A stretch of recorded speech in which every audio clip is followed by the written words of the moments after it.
I know you're studying parables in here. I'm actually not a member of the class, but I obviously love the parables of our Lord. And so I thought I'd begin, this is kind of hard in here with the spread out nature of the class, but begin with a question. Well, I might start with this one. Do you know how many parables there are? You got a guess as to how many, maybe Russell has said. How many parables are there of our Lord in the New Testament? Or a guess? Any guesses from this section? 12 is a good as a guess. Any other number? 14, 10, 30. Is that what you said? 30. Wayne Jackson. It's debatable, okay? Because there's different accounts in the scriptures that was that a parable or not a parable, okay? Our brother Wayne Jackson in 1978 published a book. Whoops, just ripped the cover off of it. Tells you how old it is. Parables in Profile, and he lists 29. Okay, so the 30 would be closer to his number. Second question: what's your favorite parable? Let's start again over here. Favorite parable? I don't even know what parables you've covered in class so far. Okay, and I know this is the second quarter on parables. Favorite parable is? One that may apply to all of us. Prodigal son. Prodigal son? There's obviously no right answer to this. I'm hearing David Light behind me here. He's either coming through on that computer or I hear him from downstairs. I find that hard. But he is on the speaker. Favorite? Talents? Anything in this section? Favorite parable? Lost sheep. And we got, Dennis was in this section. Anybody else in this section? Parable of the sower. Parable of the sower. That's one I want to talk about today. I don't know when you covered that one recently, but actually I've got probably three those are all good. The 10 virgins, right? So I was going to kind of briefly discuss these other two, and then I was going to try to spend a little bit of time on the parable of the soils, okay, or the sower.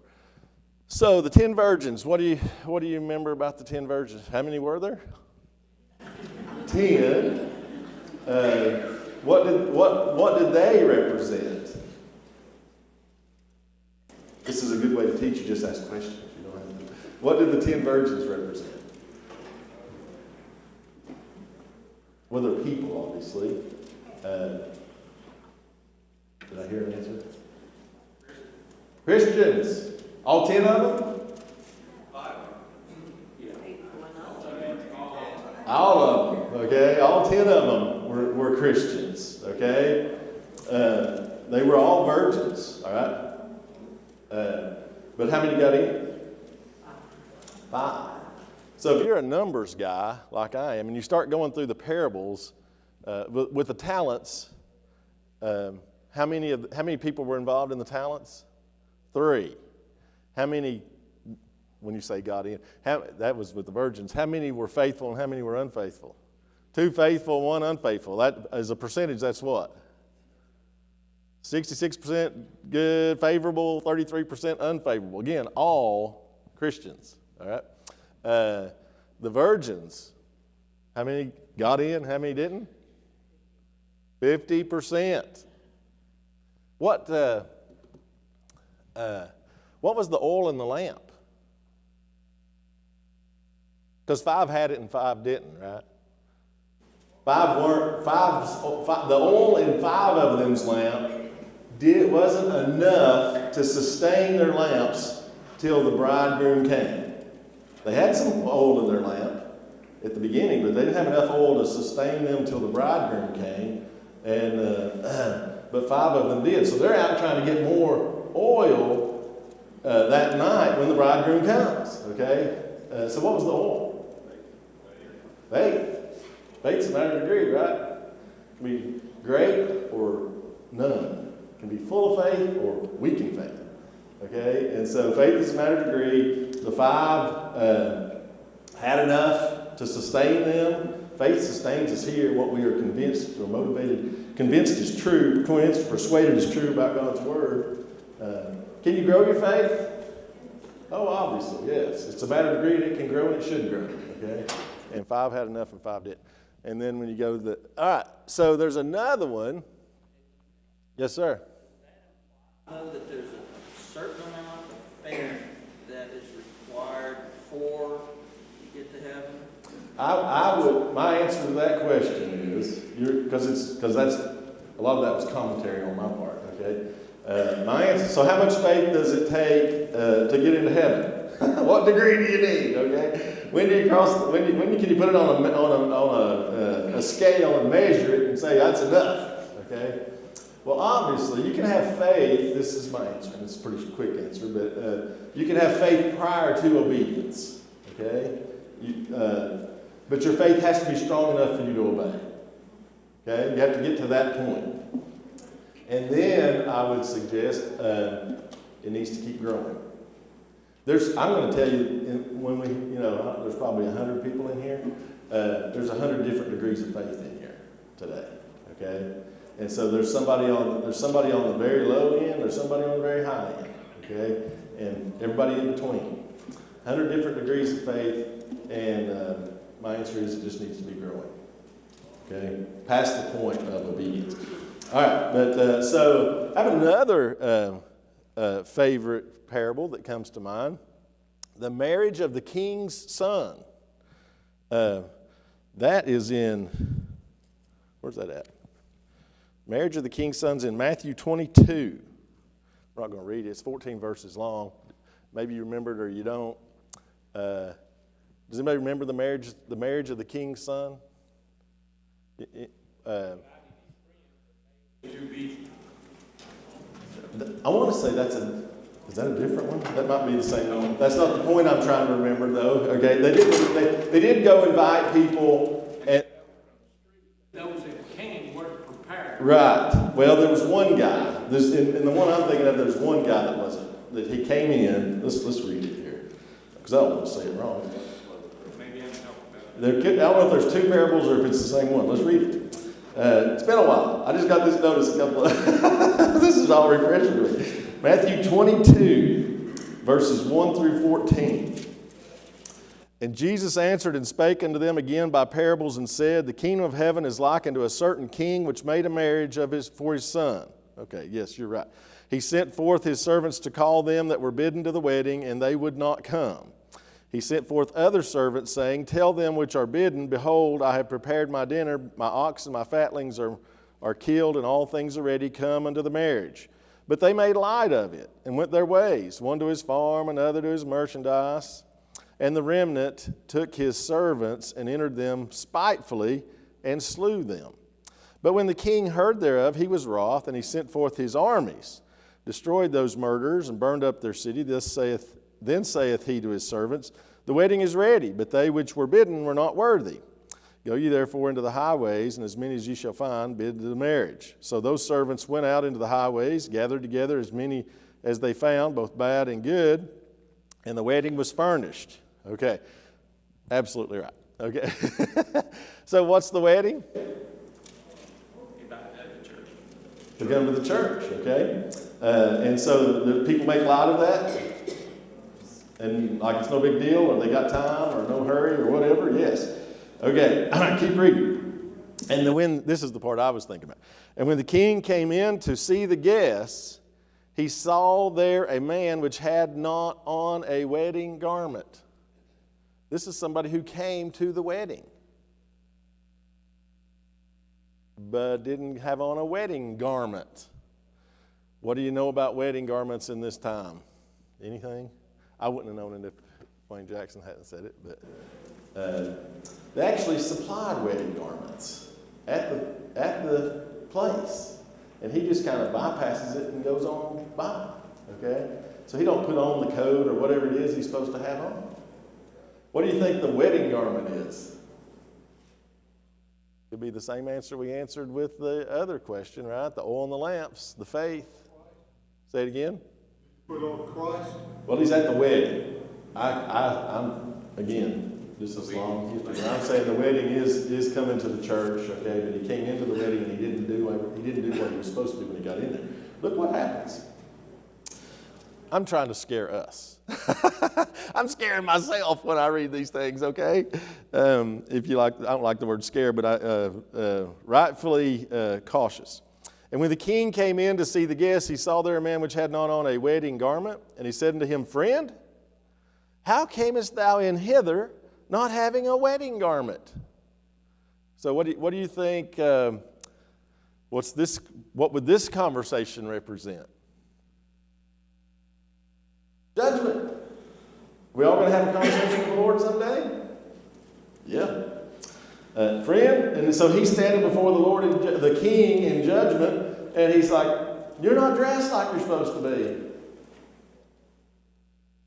He said, well, I kind of forgot. I missed it. What did he say? Nothing. Okay? Rightfully, nothing, because there was nothing to be said. Did he have an excuse? Well, somebody was standing in front of the door where the garments were, and I didn't see it. I just passed it up. There was evidently no excuse, okay? He was speechless. Look what the king said. Then said the king to the servants, bind him hand and foot, and take him away, and cast him into outer darkness. There shall be weeping and gnashing of teeth, for many are called, but few are chosen. This guy went to the wedding and basically stopped. That's all I'm going to do. I ain't going to do no more. I'm there. Okay. All right. So now to my third, which should take us to the rest of the class. I'll spend more time talking about this, is the parable of the soils. Where do we find that at? Do you know? Have you had that in class lately? I don't know. Or this year or last year? I don't know. Parable of the soils. Do you remember where it's at? It's actually in multiple places. There's an account in Matthew, and I know there's an account in Mark. Let me see. There probably is one in Luke. Parable of the sowers on page 15 in this book. Matthew 13, Mark 4, and Luke 8. Okay? And, all right, let's go to Matthew 13. Let's go to Matthew's account. Yes, I think we'll have time. It's going to look at two accounts. But anyway, Matthew 13, it's got, I think, it's 23 verses. Mark's 21 verses. Luke's 15. So this is probably the longest one of the three. You will note in verses 1 through 23, how many paragraphs are there, if your Bible has paragraph markings? Is it all one paragraph? Let's talk about 6. Different way to start with. Well, 1 to 23. Mine has paragraph markings in front of the verse where a paragraph starts. I don't see 6. Anybody have paragraph markings? This is kind of, I won't say an irrelevant question, but I'm trying to keep your hands and ears moving. It's 3 different paragraphs. Verses 1 to 9, verses 10 through 17, and then 18 through 23. So about 7 or 8, 9 verses in the first one, 7 in the second one, maybe 7, I can't do that, in the third one. So basically 3 equal paragraphs. So he tells the parable in the first paragraph. Then he has a conversation with the 12 about the parable in the second paragraph. And then he explains the parable in the third paragraph. I know if you've ever heard me talk about a parable before, I know Alan has said it before too. What does the word parable mean?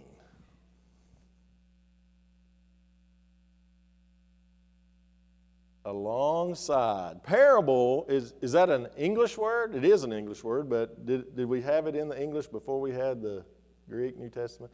Parable is an anglicized Greek word, okay? Which means they just took a Greek word and flopped it over into English and used it, okay? And it's a compound. Like a lot of Greek words, it's a compound Greek word. I have kind of, Laura Lee's not in here, Lindy's not in here.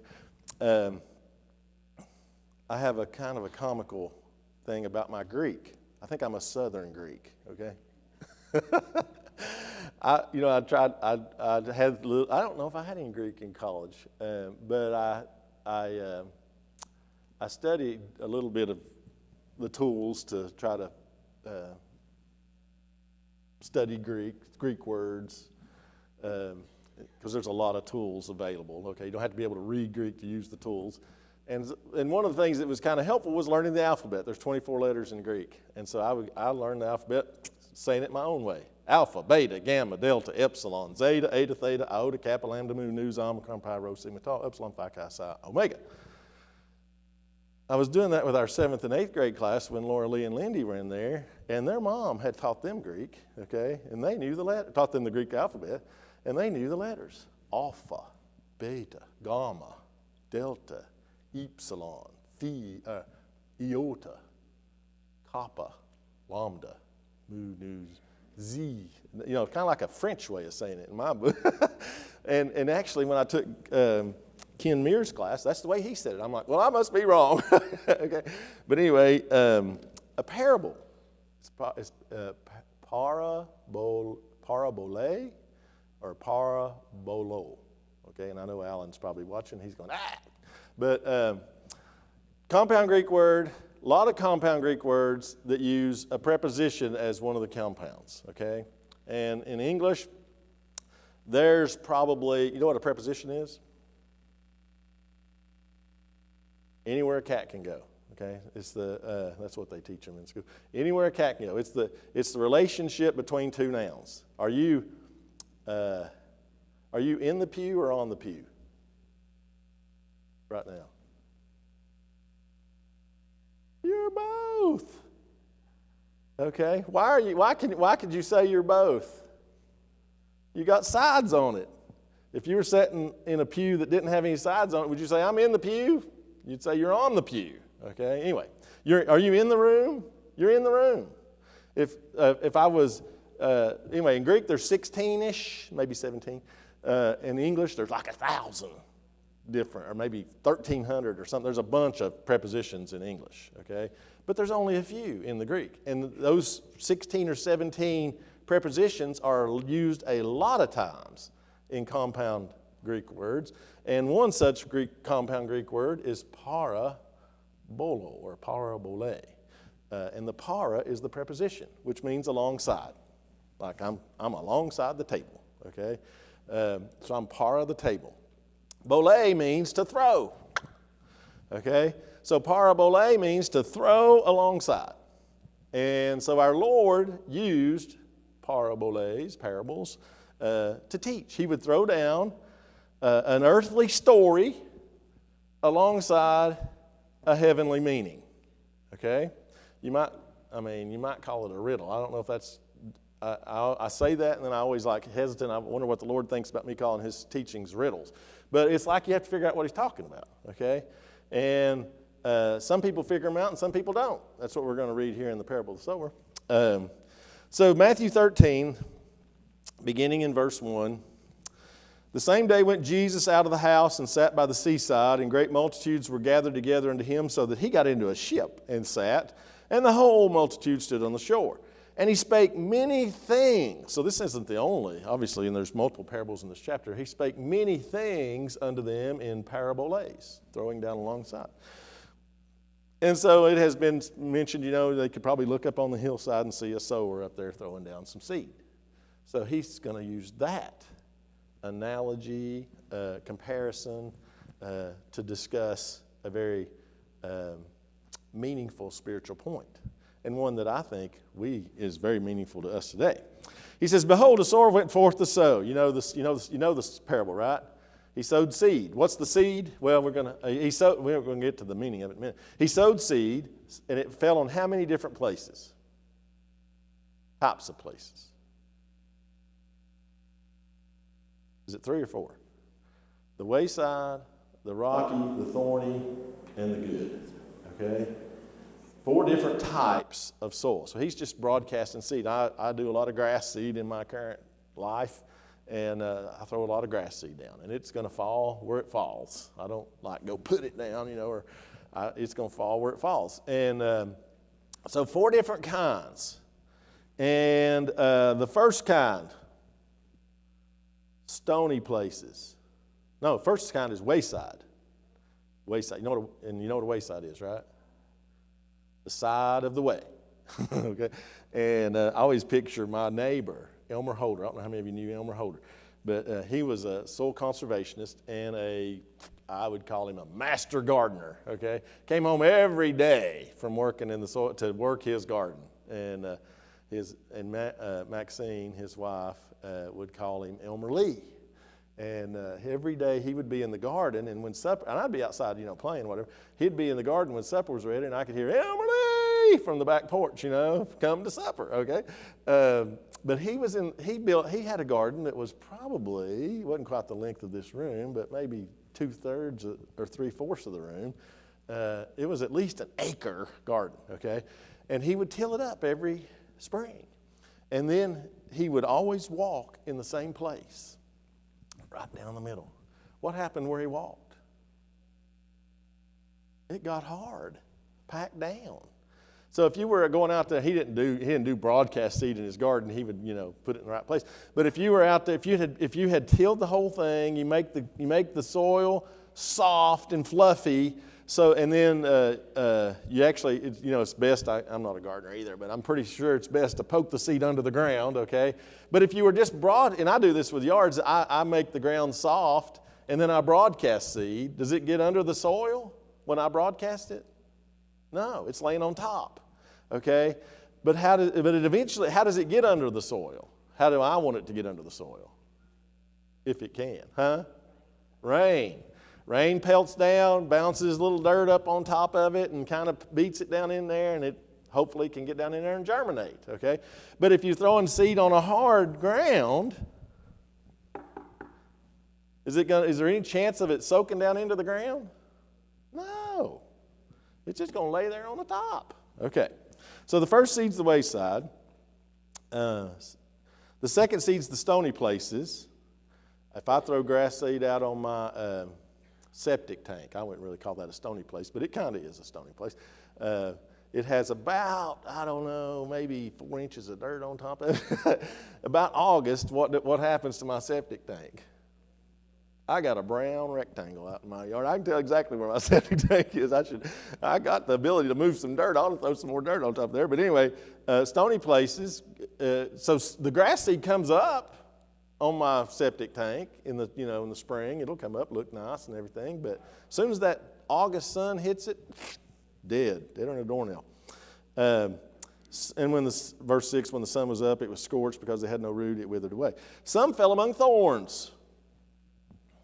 So you got the wayside, the stony places. Now you got the thorns. And I really need to move on fast. We know what thorns are. What happens to it? Does it grow? It gets started though, don't it? It gets started. It could actually go pretty high, but eventually it's pretty thin because what's hardier than grass? Thorns, okay? And I'm just using grass for mine. But anyway, so yeah, it gets choked. Anybody ever been choked? Anybody ever had the Heimlich done on them in here? I don't see any hands. Anybody ever had the Heimlich? You don't have to be embarrassed. That's good if somebody jumped to rescue and Heimlich'd you, I would think. I was wrestling with Greg Maxwell, not the Greg Maxwell that attended here, but the Greg Maxwell that I went to college with, Rufus's son, Rufus and Mossy's son. And he doesn't know I tell this story, but I tell it a lot. He's not very big. I was a lot bigger than he was. But he got his legs wrapped around my stomach. This was in our dorm room at school. He got his legs wrapped around my stomach and squeezed them, and every bit of air in my lungs left. And he's just cackling and laughing with his, and I'm like, I can't breathe, okay? It was horrible. It was horrible. And if it had lasted very long, I wouldn't be here today. I'm just saying. Surely I would have passed out before he killed me. Might have noticed it. But anyway, choking is a very terrible thing. And those of you who might have difficulty with oxygen probably agree with that. But other fell into good ground and brought forth fruit, some 100-fold, some 60-fold, some 30-fold. Who hath ears to hear, let him hear. So he tells the parable, throws it down alongside. Then his 12 comes to him and says, why are you talking like this? They don't understand what you're saying. Why are you speaking to them in parables? He answered and said to them, because it is given unto you to know the mysteries of the kingdom of heaven, but to them it is not given. I'm going to read this paragraph and I'm going to come back to that. Who was it given to? Just the 12? And how was it given? What decided who it was given to? All right. For whosoever hath, to him shall be given, and he shall have more abundance. Whosoever hath not, from him shall be taken away, even that he hath. It's a good place to ponder for just a second. He goes on to quote Isaiah and about the heart wax gross and so forth. Is this on? I don't know if that's on. Do I have to hold it on? No, I do not. I saw a blinking red light right then. Switch on the side. Oh, there it is. On. Ha! That helps. Okay. What's that? Measuring cup. When I was Mark's account, let's turn to Mark 4 real, because it basically says almost a little bit different wording. Mark 4 verses 24 and 25. When I was growing up, this is not an exact replica of my mother's measuring cup. Hers was how many cups you think that is, Betty? You have any idea? I don't even know. Is it a 4 cup? How big? That's pretty big. Is that a quart or something? I think that's a 4-cupper. My mama had a 2-cup measuring cup. Pyrex. Remember those? Had the red lines on the side? Completely wore out. You could not tell no more. I mean, barely had some red lines on it. Okay, went through been washed hundreds of times, and you could not tell. That's the only measuring cup we ever had. Okay, only measuring cup I ever knew anything about. Right? Until we got married, and my wife goes to a Tupperware party. Who gave you the Tupperware party? Was it one of these ladies? You think? Had to be somebody in the church. Gave her a Tupperware party, and she was, the guest of honor. So if you've ever been, I've never been a guest of honor at a Tupperware party, but if you've ever been one, you get the gifts, okay? And so guess what she got? Oh, went the wrong way. Measuring cups. And these are actually not the ones that she got were orange, and they've been used this weekend. They were in the dishwasher. I grabbed these and took a picture of them. We bought these since then. It's like Russian dolls, right? You know what a Russian doll is? I didn't know that till Jerry Holman went to Russia and brought one back and gave it to us. But Russian dolls is where they all stack up inside each other, Well, this is pretty cool, okay? You've got a size, is that the pointer? You've got a big one all the way down to the little bitty ones, okay? And they just stack up inside each other. Is there any way to mess this up? This is like foolproof, right? Is there any way to mess this up measuring? Only if the numbers are like wiped off here, if you can't tell what size you got. But pretty much all you got to do is fill that thing full and whack it off on the top, right? And you got it. 3/4. That ain't even that's just a 3/4. We've got a 1-cupper there somewhere, but I didn't get a picture of it. What are those again? If you had to put all those in one category, what would you call them? Standards, measures. Okay, measures was the word I was looking for because that's what the King James uses in Mark 4. Mark 4. This is a repeat kind of what Jesus just said, verses 24 and 25. And he said unto them, take heed what you hear. With what measure ye meet, M-E-T-E. Oh, it's an old English word. What does that mean? If you have another version, I don't know what the New King James says. What does it mean to meet? Not like greet somebody, I meet you, but M-E-T-E. Means to choose. Thank you, Lana. Means to choose. Take heed what you hear with what measure you choose. It shall be measured to you. So, what's hearing? Again, I'm trying to ruffle our feathers, make us aware that there's still something required of us, even though we've come to the wedding feast, okay? What's hearing? What does it mean to hear in this context? Well, hearings wouldn't, I went to the Creation Museum with a group one time from here and sat through they have some little demonstrations in the bottom, or little talks in the bottom of that building, and one guy was talking about hearing. And I used to listen to Rush Limbaugh. You can like me or not, but I used to listen to Rush Limbaugh, and he went deaf, and he was bald. Okay, not that you're bald, Brian. But he went deaf. He's bald. And I've kind of equated those two things. I don't know. Do you have any trouble hearing? Just curious. Do you have any? Good. He said, "What?" For those of you who didn't hear. The guy in the talk was saying that you have hairs in your ear that vibrate when the sound resonates, and that bald people will lose those hairs too, which makes them have more difficulty hearing. Take that for what you will. I'm not an expert, but so is hearing being in a room with sound vibrations bouncing off the walls, getting into your ear canal, and the hairs vibrating, and then that's physically what hearing is, right? I mean, if you take my definition of it, that's what. If you take what that guy said in that class, that's what hearing is.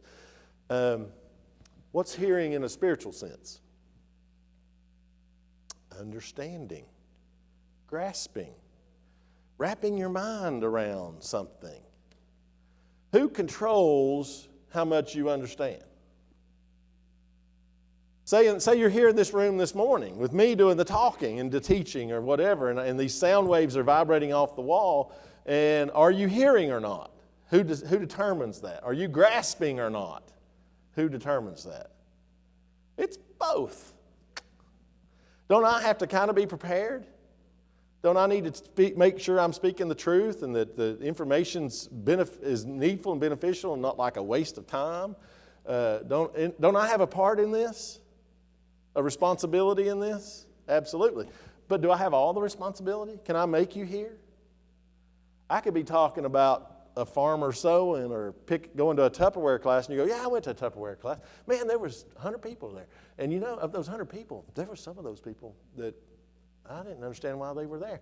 And so in a minute, you're like 10 miles away, okay, thinking about something. You haven't heard what I've been talking about for the last 5 minutes. You're down this road. So who's responsible for that? We are. Is it difficult? Is it a challenge? Is it a work? Does it take effort to stay focused and to try to grasp what's being said? It absolutely does. What does the Lord say? Take heed what you hear. With what measure you meet. Quickly, because time is running out. It is. Yeah, 100%. Take heed what you hear with what measure you choose. Who decides which hearing? I've got this big bowl up here, right? And I'm going to call this the big bowl, okay? And so you get to decide which one of these you're going to throw into the big bowl, right? It's your choice. What you're supposed to be hearing from the sender, you're going to get more. Exactly. I'm going to get to that in just a second. Okay? So,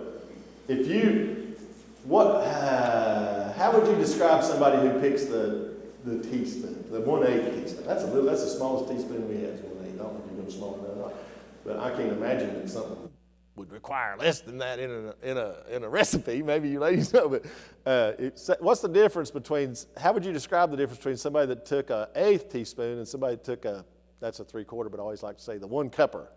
A 1 cupper versus an 1/8 teaspoon. What's the difference? Desire, effort. How would you describe the effort?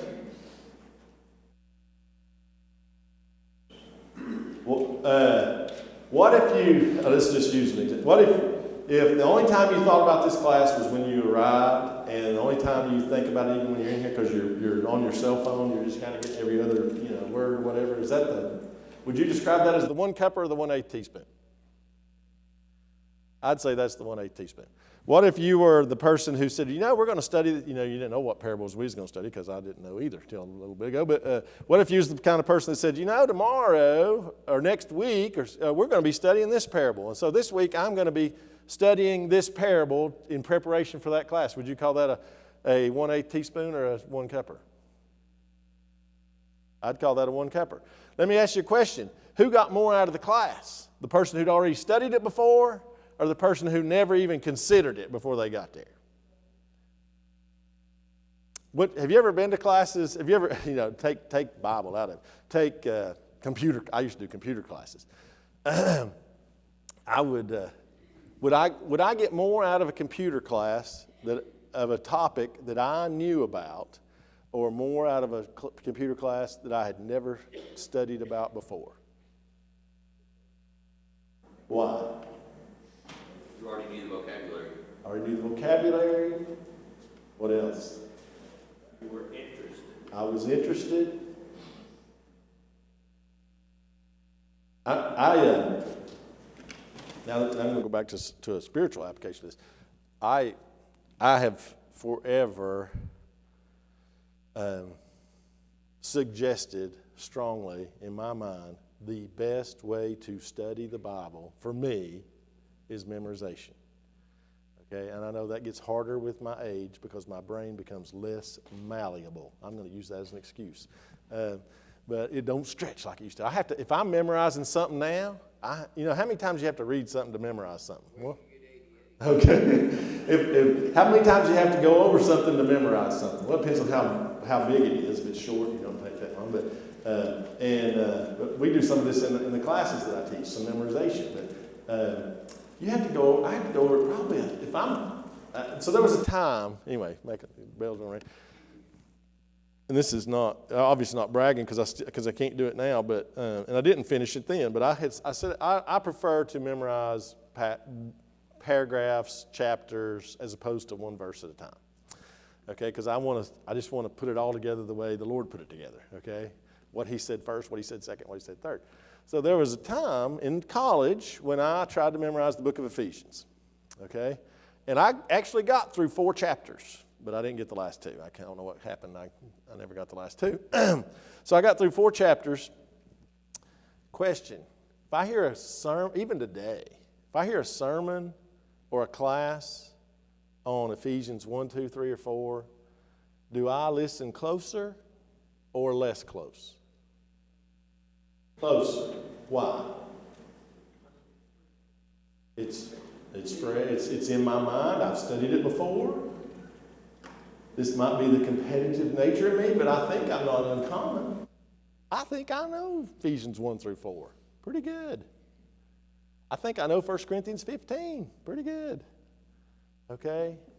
When I hear sermons on those, do you think I perk up? I absolutely tune in. Because one thing I'm wanting to do is see if the person talking knows what they're talking about. Okay? And that may sound competitive or rude or whatever, but it's like, and as soon as they, and I don't have this trouble with Alan, I'm just going to tell you, as soon as they don't get as deep as I got, as soon as they miss a point, I'm like, boy, they missed a good point right there, okay? They just didn't quite get that one, okay? I tune in when take heed what you hear, what you grasp, with what measure you choose. Because the one you choose is what? The one you're gonna get. Take heed what you hear, with what measure you meet, it shall be measured to you. You choose a cup, you're going to get a cup. You choose an eighth of a teaspoon, you're not going to get a cup, you're going to get an eighth of a teaspoon. And to him that hath, who's the one that hath? The cup or the eighth teaspoon? The cup. To him that hath shall more be given. Ooh, that sounds miraculous or mysterious. I'm going to suggest to you, how could you answer that? How could that be true and it not be miraculous. To him that hath shall more be given, but him that hath not, the 1/8 teaspoon, from him is going to be taken away, even that which he hath. Yes, ma'am. The same statement is also at the end of the parable of the talents. And I think That's in Mark 4's, is it the talents? Yes. Yes. Desire.